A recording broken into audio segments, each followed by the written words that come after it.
So if we want to learn how to program, we should start writing some programs. And by tradition, the first program that we write is one that prints out the words "Hello World." So that's exactly what we're going to be doing here. Is we're going to be creating a Hello World program. What I have here is the text, the source code, as we're going to call it, for this program. And I'm going to do this here in the video. I'll type in the text, and I'll show you how we can go about running this program. The details we'll get into more and more as we go deeper in through the videos. But let's just go ahead and get started. And by the way, folks, so I'm going to do it myself, but then I'm going to encourage you folks to do this too. It's very important that you have hands-on in order to really learn this. But let's start with me. So I'm going to take what we have here and type it into an editor. The editor that we installed was called Notepad++. And if you're on Linux or Mac, or if you just prefer a different editor, that's okay. This one is pretty good because it colorizes our Java code, among other things. So the very first thing I'm going to do is I'm going to take this new window here. I'm just going to save the file. So I'm going to do a save as. And there's a rule in Java, and that is whatever your class name is, in our case we have a class called hello, then the file has to have that name followed by a .java extension. So the new file I create needs to be called hello.java. And there's another rule, and that is that if you use what we call a package, the package corresponds to a directory or a folder. And so actually what we're going to have is a folder called examples, and inside of there we're going to have this hello.java program. So first things first, as we get going with the Java language, there are a few rules. The package name dictates the directory that your code lives in, and the class name, if it's a public class, dictates the name of the file. It's going to be hello.java. And by the way, Java is case sensitive. And so since we have hello with a capital H here, and that is typical for classes to use a capital letter, but since we have that, we're going to use that same capital letter when we name our file hello.java. So over here in my Save As window, I want to name this thing, save it to a file called hello.java, but then I wonder, well, where should I put it? Where should we locate this file? So as you might remember from the setup video, we had you unzip that learnjava.zip file, and so there's a learn.java folder, and inside that folder we have a number of chapters. And so we're right now in chapter 2 where we're doing our work, and there already happens to be an examples folder, so that works well for the package. And so right here under chapter 2 examples is where we're going to store our hello.java file. And maybe an extra thing for me to note real quick here as we talk about this hello.java file, and that is that we have other files already in these directories. So like this y2k.java. Normally those things are going to be there for demos, if you will. Or there's also a directory called solutions in each chapter. That's there for exercises. If you wanted to go look at the solutions to an exercise, you can look there. We'll talk more about those later on. Anyway, under chapter 2 examples is where I'll put in my name, hello.java, hello.java. So I'll push save. And now I'll type in my code, which says a simple hello, world program. So this first thing I'm typing in, it begins with 2 slashes. Those are what we call comment characters.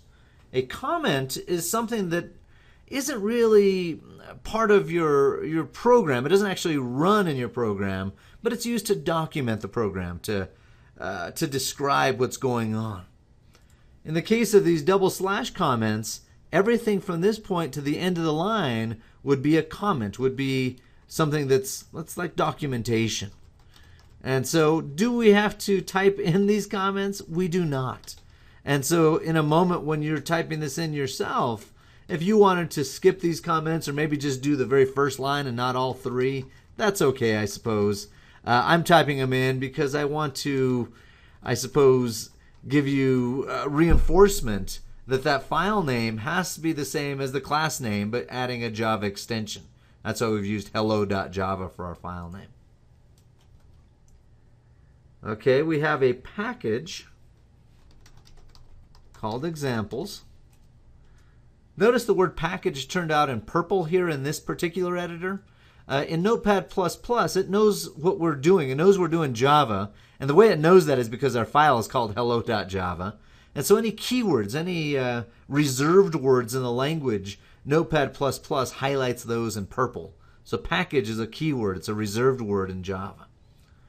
Okay, so we called it examples. We probably could have come up with a better name, but good enough for now. Remember, that has to do with the folder that our file is stored inside of. And now we have a public class called hello. And I open my curly brace.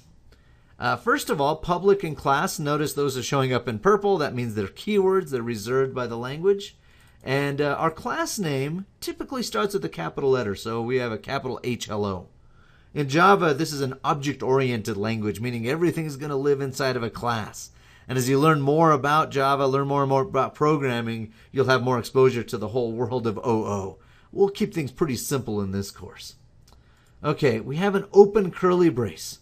The open curly brace indicates the start of something.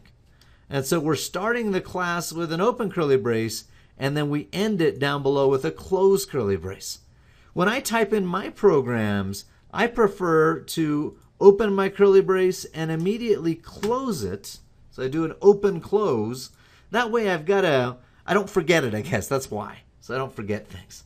This particular editor, Notepad++, it adds this little red line and it highlights the curly braces so that you can see that this open and close is happening, where these match up.